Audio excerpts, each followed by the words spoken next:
Bonjour, chers amis auditeurs et auditrices. C'est Hervé Chesville à l'antenne pour notre rendez-vous hebdomadaire Panorama Info. Vous ne le savez sans doute pas, mais dimanche 12 février, dimanche dernier donc, c'était la journée internationale des, je cite, enfants associés aux forces et groupes armés. Sous ce langage un petit peu bureaucratique onusien, cela veut dire la journée mondiale des enfants soldats, tout simplement. Mais paraît-il, enfin depuis une vingtaine d'années, paraît-il qu'il ne faut surtout pas dire enfants soldats. Ça stigmatise, ça... je ne sais quoi encore. Donc, selon la bureaucratie onusienne, il faut dire les EAFGA, les enfants associés aux forces et groupes armés. Alors, j'ai souvent parlé des enfants soldats, je pense, sur ces ondes, mais je tiens à y revenir aujourd'hui, tout simplement à cause de l'actualité. Ces dernières semaines, j'ai parlé à plusieurs reprises de ce qui se passe au nord Kivu, au nord de la ville de Goma, en République démocratique du Congo. On a affaire à un soi-disant groupe armé, enfin un véritable groupe armé, mais un faux mouvement rebelle qui s'intitule le M23, mouvement du 23 je ne sais quoi, 23 mars ou 23 avril, peu importe. Parce que de toute façon, c'est une fausse identité, c'est une fausse rébellion, j'ai déjà dit plusieurs fois. Il s'agit en fait d'une opération montée de toutes pièces depuis Kigali par les services de Paul Kagame et l'armée rwandaise. Et le M23, c'est un masque, un faux nez, tout ce qu'on voudra, des services rwandais et de l'armée rwandaise. Et qui est composé pour une grande part de citoyens rwandais tout simplement, et même, je dirais, de soldats de l'armée régulière, mais qui pour l'occasion se font passer pour des rebelles congolais. Je sais, ça paraît un peu compliqué tout ça, mais il faut se dire que ce qu'on appelle les rwandophones, c'est-à-dire ceux qui parlent Kinyarwanda, la langue du Rwanda, on en trouve au Rwanda bien sûr, mais aussi au Kivu. Et que donc il est très facile quand on est rwandais de nationalité de se faire passer pour un Congolais rwandophone. Ce qui n'est pas sans poser de problème d'ailleurs aux malheureux rwandophones du Congo qui, pour leur grande majorité, se sont totalement démarqués du régime de Kigali, mais qui sont vus, malheureusement, encore une fois, avec suspicion par leurs concitoyens congolais. Donc, en voulant, entre guillemets, protéger les Tutsis, comme il l'affirme, Paul Kagame met en danger les Tutsis de République démocratique du Congo. Tout ça pour dire que ce mouvement M23 recrute des enfants soldats. Il compte de nombreux enfants soldats dans ses rangs. Il continue les mêmes recettes dont j'ai été le témoin moi-même, puisque dans ma vie, il m'est arrivé d'être responsable de programmes de démobilisation d'enfants soldats au sein de l'UNICEF, et puis ensuite sous d'autres étiquettes. Et j'ai donc connu des dizaines, des centaines d'enfants soldats dans ma vie. J'en ai démobilisé beaucoup. Je suis encore en contact avec certains. Et c'est ce problème qui m'a lancé, je dirais, dans ma vie d'auteur, puisque mon premier livre, Kadogo, Enfants des guerres d'Afrique centrale, est sorti en 2003. Je l'ai écrit en 2002-2003 pour justement témoigner. Je ne pensais pas à l'époque que je continuerais à écrire, que je deviendrais un auteur, certainement pas un écrivain, mais au moins un auteur. Mais c'est ça qui m'a donné le goût d'écrire, c'est cette volonté de témoigner. Alors je voudrais d'abord revenir sur ce que sont les enfants soldats, parce qu'il ne faudrait surtout pas croire que les enfants soldats, ce sont tous des Africains, et que le problème du recrutement d'enfants soldats est un problème purement africain. Des enfants soldats, on en a connu de tout temps. Je pense que si on creuse un peu, au Moyen-Âge, il y avait beaucoup d'enfants soldats qu'on n'appelait pas enfants soldats, dans les diverses armées, dans les divers diverses bandes qui terrorisaient les populations. Je pense aux routiers, je pense aux différentes bandes qui ont mis l'Italie à feu et à sang à une certaine époque, et je pense bien sûr aux guerres de religion ensuite, donc là on quitte le Moyen-Âge. Dans l'armée de Napoléon, il y avait des enfants soldats, c'est là qu'on a commencé à parler d'enfants de troupe, une appellation qui est restée utilisée pendant tout le 19e siècle et certainement début du 20e siècle. Pour enfant de troupe, qu'est-ce que c'est qu'un enfant de troupe? C'est un enfant soldat, tout simplement. Géographiquement, ce n'est pas un problème purement africain, puisqu'on retrouve le problème en Birmanie, dans les différents groupes armés et même dans l'armée officielle. On a retrouvé ça autrefois au Cambodge, dans l'armée des Khmers rouges, ils avaient des enfants soldats. On a longtemps trouvé ça en Colombie, dans la longue guerre civile qui a opposé les rébellions marxistes-léninistes au pouvoir central. Dans ces rébellions, il y avait un grand nombre d'enfants soldats. Et je pourrais multiplier les exemples. Je suis persuadé que si on creuse un peu là aussi, au sein du groupe Wagner, ou des milices russophones du Donbass, on risque de tomber sur des enfants soldats. Parce que quand on dit enfants soldats, il ne faut pas penser à des adorables bambins de 10-12 ans. Non, non, non. De par mon expérience, je suis en mesure d'affirmer que les enfants soldats, dans leur majorité, appartiennent à la catégorie des 16-18 ans. Il m'est arrivé de démobiliser des enfants très jeunes, effectivement. Le plus jeune qu'il m'ait été donné de démobiliser avait 9 ans. Mais l'immense majorité, ce sont des garçons de 16-18 ans. Donc, quand on a 17 ans, il est facile de prétendre en avoir 18 ou 19, et donc d'être recruté par les mouvements dont je viens de parler. Alors, mon expérience, peut-être que je devrais lire quelques passages de ce livre, Kadogo. Voilà ce que je disais dans mon introduction. En Afrique de l'Est et du Centre, on a coutume d'appeler les enfants soldats Kadogo. Kadogo, c'est un mot swahili, signifiant petite chose, chose sans importance. Sans doute a-t-il été inventé par les chefs de guerre eux-mêmes, ce qui est révélateur du peu d'importance qu'ils attachent aux enfants qu'ils utilisent pour parvenir à leur fin. Ce sont des porteurs, des domestiques, des tueurs rendus dociles par les mauvais traitements et le chanvre, c'est-à-dire la drogue. Malades, morts d'épuisement ou au front, on les abandonne, on les remplace à volonté. Le réservoir semble inépuisable puisqu'ils sont volés à leur famille impuissante. Ce mot « kadogo », tant de fois entendu dans la tourmente de ces conflits armés, m'a semblé refléter toute la misère des enfants de la région des Grands Lacs africains. Même si tous les enfants dont je raconte les souffrances n'ont pas été des enfants soldats, des Kadogo, tous sont des victimes sacrifiées à ces guerres absurdes.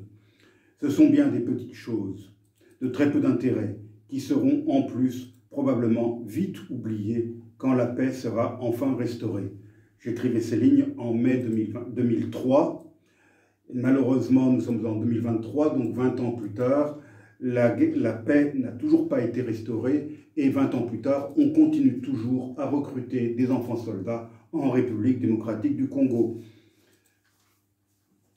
J'ai connu le problème des enfants soldats également au nord de l'Ouganda, lorsque j'ai, entre guillemets, croisé le chemin de la rébellion la plus absurde qu'il m'ait été donné de rencontrer, c'est-à-dire la rébellion de la LRA, Lord's Resistance Army, armée de résistance du Seigneur, l'a bien mal nommée. Et là aussi, je vais lire quelques lignes du livre que je viens de citer, c'est-à-dire mon premier livre. Et je vais parler du sinistre personnage qui est Joseph Kony, le leader de ce groupe armé.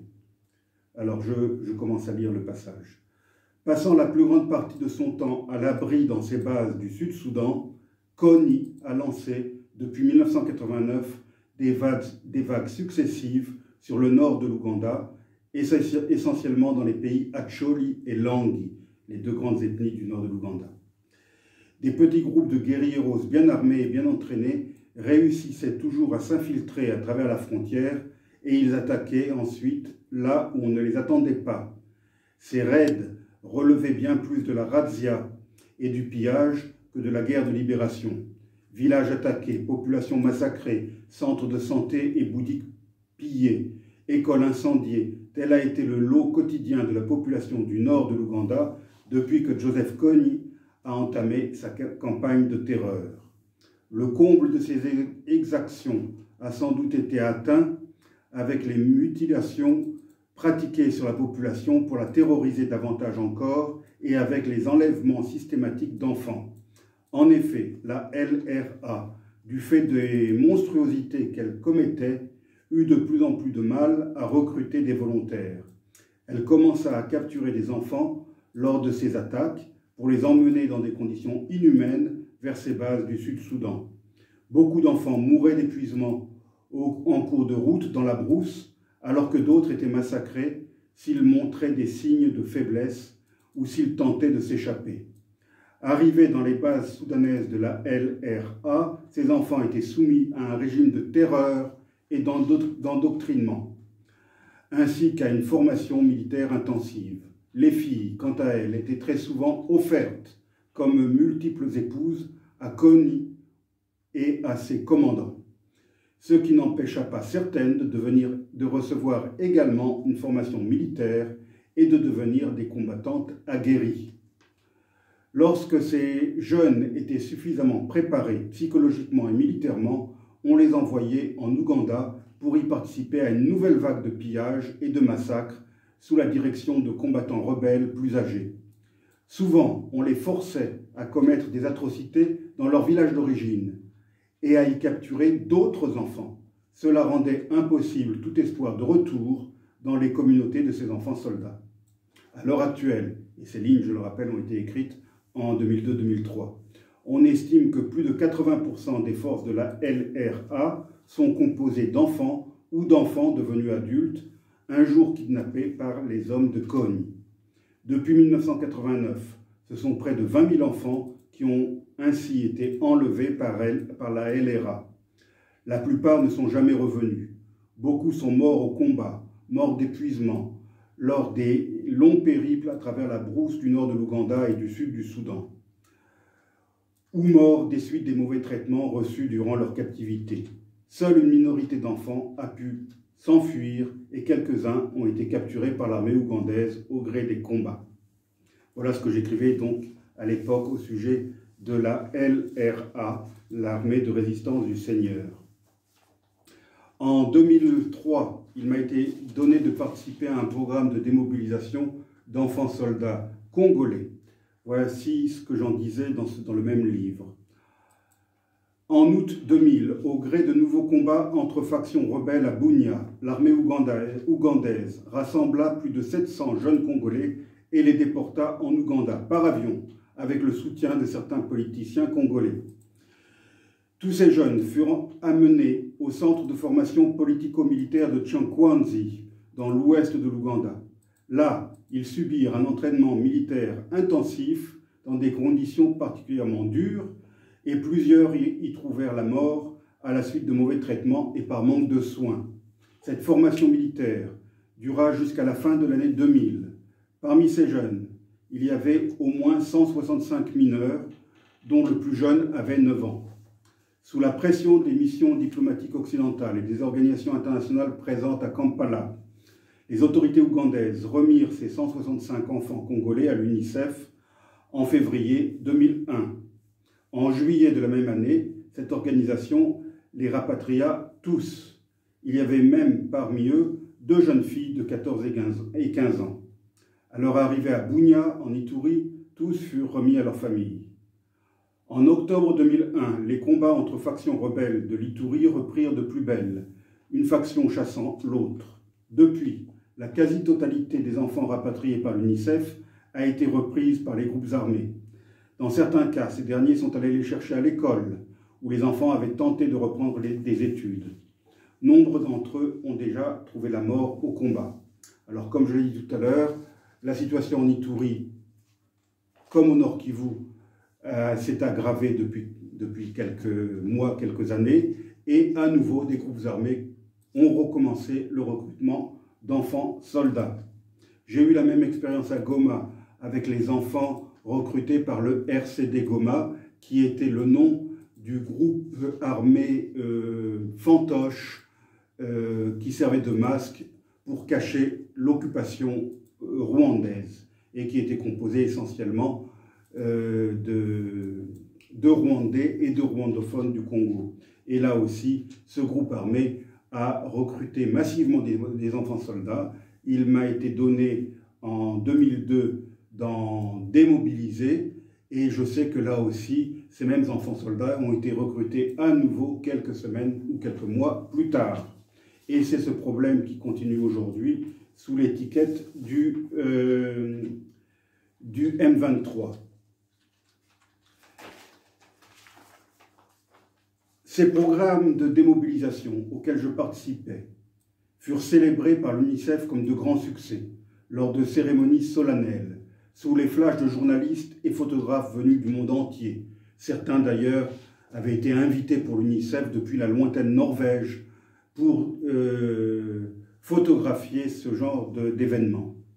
J'en ai été le témoin, puisque j'y ai moi-même participé.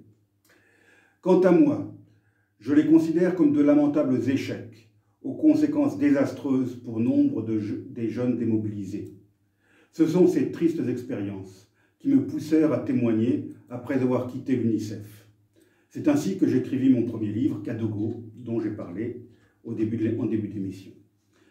Ce livre, outre mon témoignage personnel, contenait celui de plusieurs ex-enfants soldats que j'avais contribué à rendre à la vie civile en 2001 et 2002.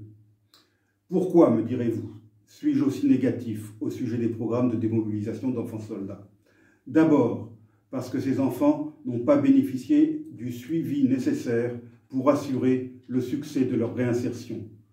Ils sont restés moins de 3 mois dans des centres de transit et d'orientation, gérés par des organisations partenaires de l'UNICEF. Ils y étaient le plus souvent livrés à l'oisiveté, malgré des simulacres d'initiation à telle ou telle formation professionnelle ou des entretiens avec de pseudo-psychologues. 3 mois plus tard, ils étaient ramenés dans leur village d'origine et rendus à leur famille. Passé la joie des retrouvailles familiales, le réveil était brutal pour ces jeunes. Leur famille, s'ils en avaient une, était encore plus démunie qu'auparavant, du fait de la guerre. Et ils réalisaient qu'ils constituaient une charge supplémentaire pour elles. La plupart de ces enfants avaient peu fréquenté l'école et ils n'avaient aucune formation, à part celle des armes. Un grand nombre de ces jeunes que j'avais connus pendant 3 mois fut ensuite repris par leurs anciens groupes armés. Certains, ne supportant plus la l'oisiveté, les ont même rejoints volontairement. Pourquoi? Parce qu'avec un fusil, on ne meurt jamais de faim, comme ils m'ont souvent répété. Je devais par la suite apprendre la mort au combat de quelques-uns d'entre eux. D'autres ont sans doute été tués sans que je le sache. Tout cela s'est produit loin des caméras et des micros des journalistes qui avaient couvert les cérémonies de démobilisation. Quelques garçons ont par la suite été démobilisés une seconde fois, voire une 3e, après de nouvelles cérémonies de démobilisation. Pour certaines ONG, organisations non gouvernementales, tant locales qu'internationales, les programmes de démobilisation étaient devenus des business rentables. L'UNICEF leur fournissait de confortables budgets et l'encadrement d'ex-enfants soldats leur apportait une visibilité inespérée. Peu importe si certains responsables d'ONG locales ont pu se faire construire des maisons à étages à Goma ou ailleurs, pendant que les jeunes démobilisés couchaient sous des tentes moisies et mangeaient des haricots et de la bouillie à chaque repas. Peu importe si des cadres corrompus d'ONG internationales concluaient de lucratifs arrangements avec des responsables de petites ONG locales censées assurer le suivi des enfants une fois ces derniers ramenés dans leur famille au village. L'association locale recevait 900 $, mais signer un reçu pour les 1200 $ stipulés dans le contrat, les deux associés se partageant la différence. Tant pis si le suivi n'était jamais effectué et si les jeunes finissaient par être repris par leurs anciens groupes armés. Tout cela, je l'ai vécu. J'en fus le témoin privilégié. J'en ai retiré une grande frustration et un grand regret pour ces garçons que j'ai contribué à renvoyer dans leur village après leur passage en centre de transit et d'orientation. De ces expériences, j'ai retiré une leçon. Aucune démobilisation d'enfants soldats ne peut être sérieusement effectuée tant que le pays est encore en guerre, tant que les groupes armés n'ont pas été désarmés et dissous. Dans la partie orientale de la République démocratique du Congo, il existe encore des groupes armés, congolais, rwandais ou ougandais, qui rançonnent, qui violent et qui massacrent. Pendant ce temps, l'UNICEF continue à tenter de démobiliser des jeunes. Au Soudan du Sud, où le pape s'est récemment rendu, ainsi qu'en RDC d'ailleurs. Au Soudan du Sud, donc, nouvellement indépendant après une interminable guerre de libération durant laquelle les enfants soldats furent recrutés par milliers, les libérateurs se sont mis à s'entre-déchirer depuis décembre 2013 dans une nouvelle guerre atroce qui est officiellement terminée, mais malgré tout, dans certaines parties reculées du Soudan du Sud, on continue à s'entretuer et les enfants soldats prennent part à cette tuerie. Depuis le début de ce conflit fratricide, donc débuté en 2013, près de 20 000 enfants ont été enrôlés selon l'UNICEF. Voilà, chers amis auditeurs et auditrices, ce que je voulais vous dire. Vous comprendrez ma colère et ma frustration quand j'ai entendu dimanche dernier à Radio France Internationale que ce jour-là était la journée mondiale des EAFGA, des enfants associés aux forces et groupes armés. Peut-être que si l'on dépensait un peu moins d'argent pour ces opérations de communication et de visibilité et qu'on utilisait cet argent pour faire un travail sérieux et pour faire pression sur les gouvernements responsables pour que ce problème soit progressivement réduit et qu'il prenne enfin fin, peut-être que là, j'aurais plus de, comment dirais-je, de respect pour ce genre de manifestations organisées chaque année. Je m'arrête là, je pourrais en dire beaucoup plus. Mon livre « Kadogo, enfants des guerres d'Afrique centrale » a été publié chez l'Harmattan et il est toujours disponible. Il suffit de le commander auprès de l'Harmattan à Paris. Je vous remercie, chers amis auditeurs, pour votre attention et pour votre patience envers mes propos qui recèlent, c'est le moins qu'on puisse dire, de la colère et de la frustration. Et je vous dis à la semaine prochaine.